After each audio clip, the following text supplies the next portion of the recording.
You have everything. You have pictures. When they had their Democrat National Convention, they had a picture, the biggest thing I've ever seen. They had fingerprints. They had everything you could possibly know about that person. That was to get into their room with thousands of people. It was like a billboard. It was actually very much like my mugshot, if you want to know the truth. Thinking about it just right now. Big. But for voting, the most important thing for voting, there'll be no voter ID. And this guy was trying to explain why. There's only one reason they don't want voter ID, because they want to cheat. That's the only reason. There's no second reason.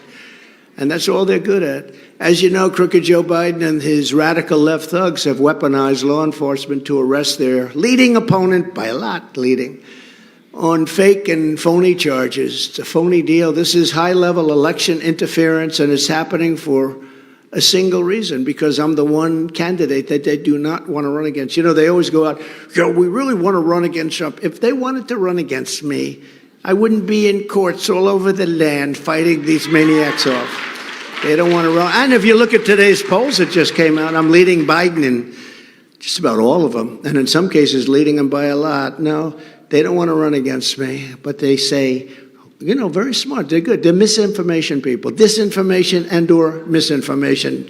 A lot of people don't know the difference. There's a very little difference, but we'll say it's both. Disinformation, misinformation. They say, yeah, we want to run against Trump. We're dying to run against him. First of all, we won in 2016. Same people said, he won't be able to beat Hillary Clinton. Now they say, he won't be able to beat crooked Joe Biden. Well, I took the word away from Hillary, right? We call her now Beautiful Hillary. She's a beautiful woman. I took it away because it was so good, and it fit Joe Biden so well. But I don't like having a name the same for two people. So that was a great day for Hillary, because after 5 years, I stopped calling her crooked. So now I don't know what to call her, so I just call her beautiful. She's a beautiful woman. But he's crooked as hell. But just today, Fox has me up by almost 50 points on DeSanctimonious and beating Biden. 50 points. And Harvard-Harris, just as I'm walking on the stage, he just came out with a very similar poll, up by numbers that people, frankly, haven't seen before. And a lot of it's, a lot of times they say, well, they don't like Trump, but they love his policy. No, I think they like me too. You can't get elected if they don't like you. I mean, the policy is very important, but if they don't like you, but they always say, they don't like him, but they like his policy. That's why he has these good numbers, But I love you, and I hope you love me. But we fight hard for you. But all polls are bearing this out, these big numbers. I mean, every one of them. I haven't seen one that's even slightly negative. It's driving a lot of people crazy. Oh, CNN's gone crazy. MSDNC has gone absolutely crazy. They don't want to talk about it. But on DeSanctimonious, as you know, I got him elected, but now he's a failed candidate. He failed. He failed before. He came in, I gave him an endorsement, and we lifted him into victory. He was way, way behind. It was over. The race was over. I endorsed him, and he went like a rocket ship, and he won very shortly thereafter. And then I got him past the election, so I got him the nomination, then I got him the election. He ran against a guy at the time who was turned out to be a crackhead, but nobody knew that at the time. At the time, he was one of the hottest guys. He was probably the hottest man in the Democrat Party, and Stacey Abrams was the hottest woman in the Democrat Party. He was going to be, they said, the governor of Florida. He couldn't stop him. Ron DeSanctimonious said, I don't think we can beat him. I don't think we can beat him. Because he was. I mean, if you remember back, and I said, you beat him. And we did 2 or 3 giant rallies. We had unbelievable rallies, Trump rallies for him. And then he wins. And then 4 years later, somebody shouted out, will you run against the president? And he said, I have no comment. He said he had no comment. That guy's going to run against me. And I started hitting him, and they all said, sir, he's a Republican. You shouldn't hit him so hard. I said, like hell I shouldn't. And he went down like an injured bird out of the sky. And I'm actually quite happy about that. A lot of people say, Loyalty means nothing in politics, sir. You shouldn't mention it. You're wasting your time. I have genius consultants back there. You know, they get paid a lot of money. They say, sir, loyalty. They actually change their mind now because they see what happened. I said, no, I think loyalty is very important for people. They said, well, in politics, it means nothing. I said, maybe you'll be surprised, but I assume it did. You know, when I get somebody in office and then they turn around, I hardly spoke to the guy, hardly knew him during that period of years. But anytime Florida had problems, I was always there.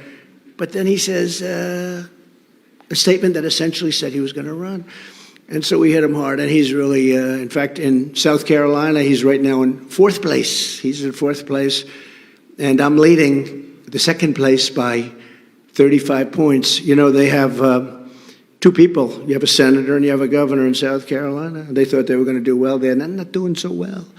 It's a great state for us. And I think we have a lot of people here right now, and I just met a couple backstage from South Carolina. It's great.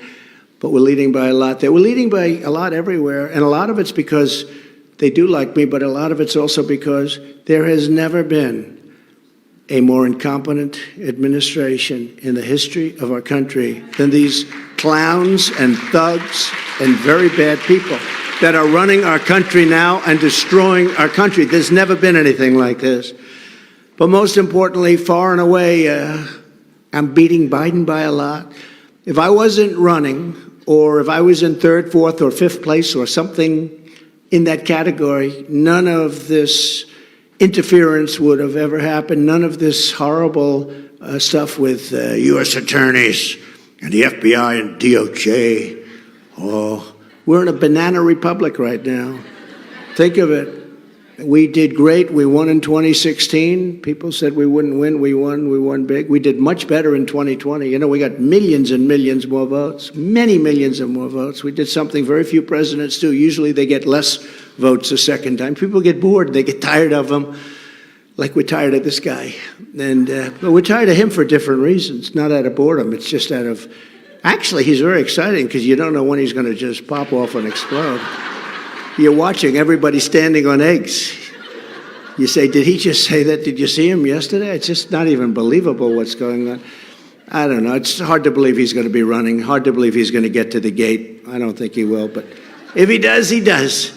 If he does, he does, whatever. But whether it's him or somebody else, we have no choice. We have to win because their views are just absolutely horrible. And we're going to be better than any other election we've ever had. We're going to get the highest. You know, in 2020, I don't know if you know that, the press doesn't like talking about it, we got the most votes in the history of politics for a sitting president. No sitting president, almost 75 million votes. And that's what they say.